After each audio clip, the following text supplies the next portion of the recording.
Assalamualaikum warahmatullahi wabarakatuh. Bismillahirrahmanirrahim. Ashhadu an la ilaha illallah wa ashhadu anna Muhammadur Rasulullah. Allahumma salli ala Sayyidina Muhammad wa ala ali Sayyidina Muhammad. Rabbi shrah li sadri wa yassir li amri wahlul 'uqdatam min lisani yafqahu qawli. Amin. أعوذ بالله من الشيطان الرجيم. بسم الله الرحمن الرحيم. قل إنما أنا بشر مثلكم يوحى إلي أنما إلهكم إله واحد فمن كان يرجو لقاء ربه فليعمل عملا صالحا ولا يشرك بعبادة ربه أحدا.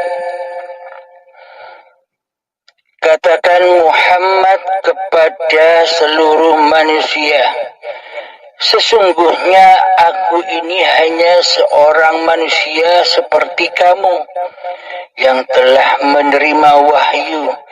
Sesungguhnya Tuhan kamu adalah Tuhan yang Maha Esa. Maka barang siapa mengharap pertemuan dengan Tuhannya, maka hendaklah ia melakukan kebajikan dan janganlah dia mensekutukan dengan sesuatu apapun dalam beribadah kepada Tuhannya. Al-Kahfi ayat 110. Bismillahirrahmanirrahim.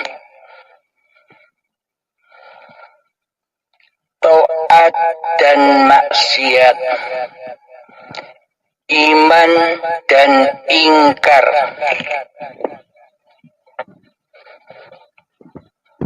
Pada ayat ini sudah ditegaskan yang dimaksud kebajikan, ketaatan, ibadah di sisi Allah adalah bahwa hati kita tidak boleh mensekutukan Allah dengan selain Allah. Itulah kebajikan di sisi Allah. Sedangkan keingkaran, kekufuran, kesyirikan, kemusyrikan di sisi Allah adalah ketika di dalam hati kita mengingkari Allah, beribadah secara lahiriah, sholat, puasa, zakat, haji, dan sebagainya. Akan tetapi di dalam hati kita ingkar kepada Allah. Ingkar kepada Allah maksudnya yang ada di hati ini, yang wujud di hati ini selain Allah. Selama ini kita mewujudkan diri manusia kita sendiri. Selama ini hawa nafsu kita ini sebagai raja di rajanya hati. Sehingga Allah kita gaibkan selama ini. Bagaimana mungkin kita bisa beribadah sedangkan yang kita sembah gaib tiada? maka hawa nafsu merajai, menguasai seluruh ibadah-ibadah badania itu. Akhirnya terbakarlah seluruh ibadah-ibadah itu. Itulah yang dikatakan, yang dinamakan ingkar hati kepada Allah. Maka wujudkanlah Allah di dalam hatimu. Sirnahkanlah kewujudan diri manusiamu. Sirnahkanlah kewujudan diri hawa nafsumu. Sehingga wujudlah Tuhanmu. Ketika Allah sudah wujud di hatimu, maka engkau akan bisa menyaksikan Allah sebagai Tuhanmu dan sebagai pencipta diri badanmu serta pencipta seluruh af'al yang terjadi di dalam badan-badanmu. Itulah yang disebut iman, Islam, ketaatan dan ibadah kepada Allah. Apa sih yang dikatakan ibadah kepada Allah itu? Ketika hati kita sudah mempersembahkan lagi singgasana, kerajaan singgasana hati ini kepada yang berhak, yakni Allah lah sebagai pencipta dan penguasa zahir batin ini. Bukan manusia kita yang selama ini kita merajai, merasa memiliki hidup dan badan ini, sehingga Allah gaib akan kita. Bagaimana mungkin kita bisa nyembah yang tidak ada? Sedangkan syarat menyembah harus ada Allah, harus ada hamba. Akan tetapi selama ini ketika kita sholat contohnya, apakah kita sudah bertemu dengan Allah? Apakah Allah sudah wujud ya bagi kita untuk kita persembahkan lagi apa-apa yang bukan milik kita? Selama ini kan Allahnya gaib. Ketika kita sholat, maka hawa nafsu menguasai sholat kita, membakar sholat kita, sehingga banyak hal-hal selain Allah yang masuk di dalam hati kita. Contoh dunia, seluruh urusan dunia masuk mengotori hati. Bagaimana hati bisa suci, sedangkan yang ada di dalam hati adalah berhala-berhala dunia.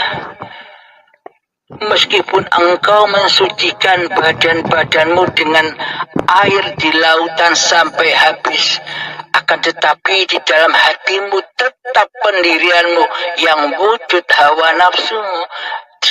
Sedangkan Allah engkau gaibkan, maka selamanya hatimu tak akan suci. Dengan apa kesucian hatimu itu tercipta? Dengan yang maha suci. Maka wujudkanlah Allah di hatimu. Tumbangkanlah, runtuhkanlah kekuasaan kerajaan hatimu dan hawa nafsumu selama ini.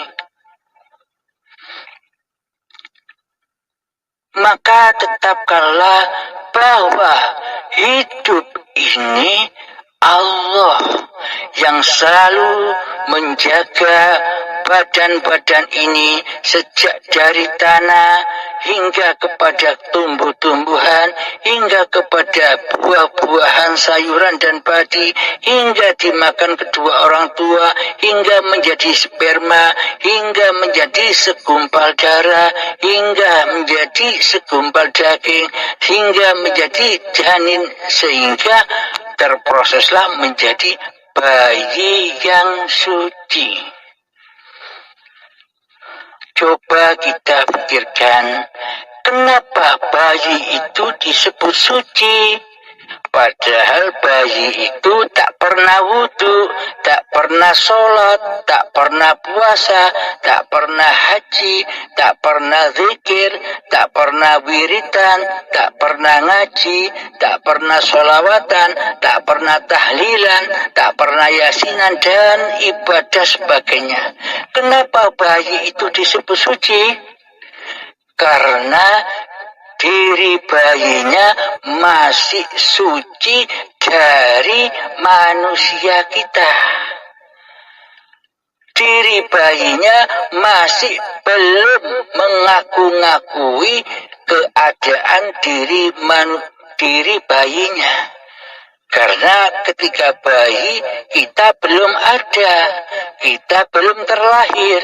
Menurut syariat kita terlahir dari bayi, akan tetapi di sisi Allah secara hakikatnya kita dilahirkan sejak datangnya detik-detik akil balik, sekitar umur 5 sampai 7 tahun ketika kita masih sekolah TK. Disitulah mulai muncul, mulai bayi ini memakan buah khuldi, buah pengakuan diri. Bayi mulai sadar, oh ini hidupku, oh ini badanku, oh ini mainanku, oh ini orang tuaku, oh iniku, dan seluruhnya hingga setua ini.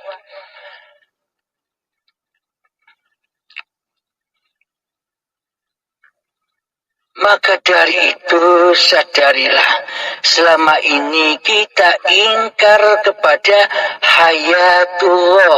Kita selalu hanya memandang badan-badan kita yang berkuasa atas segala bentuk tingkah lakunya badan.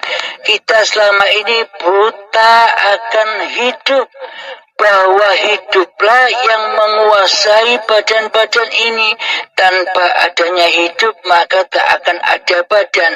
Tanpa adanya hidup maka badan ini tak akan disuapi makanan dan minuman. Tanpa adanya hidup maka badan ini tak akan bisa mencipta apa saja, mencipta segala sesuatu, mencipta kue, mencipta jalannya badan, mencipta larinya badan, mencipta pandangannya matanya badan, mencipta pendengaran telinganya badan, dan sebagainya. Tanpa adanya hidup sang pencipta, maka badan-badan ini tak akan bisa menyaksikan ayat-ayat Allah yang sudah diciptakan oleh Allah.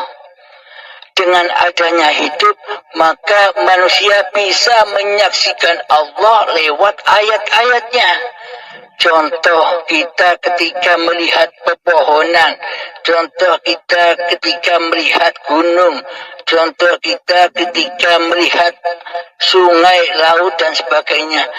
Mata kita tertuju kepada gunung dan apa yang kita pandang, akan tetapi mata hati kita tetap bersandar memandang kepada hiduplah yang menciptakan apa-apa yang mata pandang, apa-apa yang telinga dengar, apa-apa yang hati rasakan.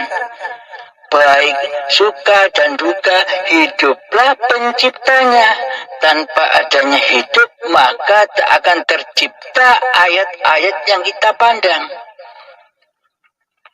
Dengan adanya hidup, dengan adanya Allah, maka terciptalah kue-kue itu untuk disuapkan kepada badan-badan kita ini. Dengan hayatullah maka terciptalah minuman-minuman kemasan untuk diminumkan kepada badan ini.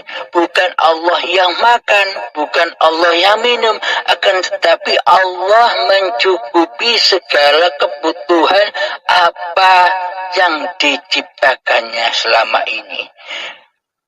Maka pandanglah hidup selalu, jangan memandang badan. Jika hati kita memandang badan-badan inilah sebagai pencipta penglihatan, bila kita meyakini badan-badan inilah yang mencipta pendengaran selama ini, maka itulah keingkaran, itulah kekufuran, itulah kesyirikan di sisi Allah. Karena hati kita selama ini mensekutukan Allah dengan diri kita, mensekutukan hidup dengan badan kita, padahal yang berkuasa adalah hidup. Lalu kenapa kita selama ini hanya memandang yang mati, yakni badan kita ini mati? Kita merasa badan ini hidup, kita luput lalai memandang hidup. Maka pandanglah selalu hidup. Ketika kaki berjalan, ketika kaki melangkah, pandangilah, masuklah ke dalam. Pandangilah, hiduplah yang berjalan, hiduplah yang berlari, hiduplah yang memakankan badan, hiduplah yang meminumkan badan, hiduplah yang memperkerjakan badan, hiduplah yang mengapa-ngapain apa yang diperbuat oleh badan.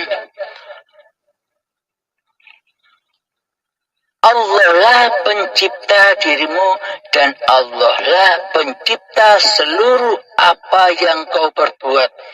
Ini dawuhnya Allah demikian.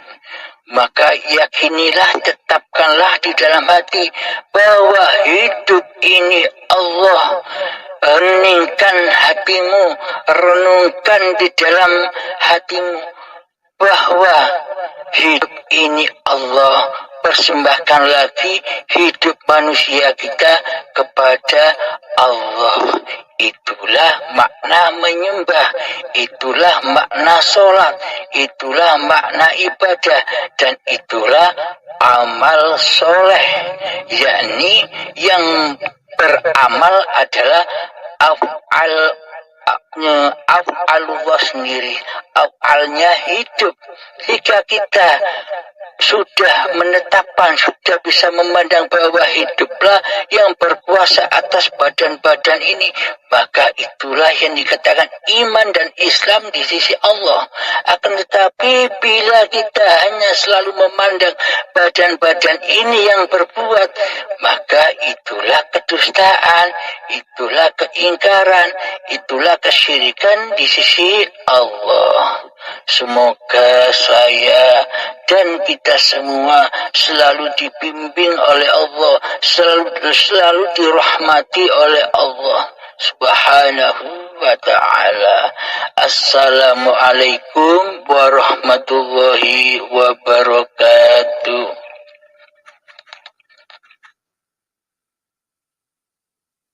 Manusia belum bersaksi dengan sebenar-benarnya bersaksi, maka inilah manusia yang